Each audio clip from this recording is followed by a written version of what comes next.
સ્વચ્છ સર્વેક્ષણ 2024માં સુરત ઝોનની નગરપાલિકાઓની સિદ્ધિ. કડોદરા અને બારડોલીએ દેશના ટોચના 100 સ્વચ્છ શહેરોમાં સ્થાન મેળવ્યું છે.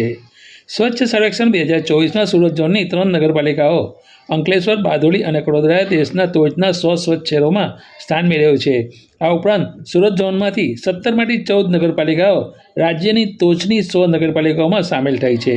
અંકલેશ્વર નગરપાલિકાએ 52મો, બારડોલીએ 77મો, કડોદરાએ 95મો ક્રમ હાંસલ કર્યો છે. આ સફળતા નગરપાલિકાના કર્મચારીઓના સતત પ્રયાસો, ઝોનલ માર્ગદર્શન અને નાગરિકોના સહયોગથી મળી છે.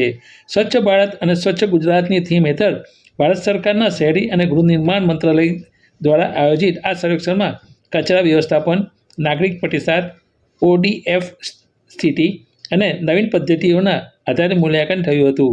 સુરત ઝોનના પ્રાદેશિક કમિશનર, ચીફ ઓફિસર અને ઝોનલ ઓફિસરના નેતૃત્વ હેઠળ આયોજન અને દેખરેખથી સુરત જિલ્લો રાષ્ટ્રીય સ્તરે ફરી એકવાર ચમક્યો છે. આ સિદ્ધિ સ્વચ્છ ભારત અને સ્વચ્છ ગુજરાતના વિઝન પ્રત્યે સુરત ઝોનની પ્રતિબદ્ધતાને રેખાંકિત કરે છે.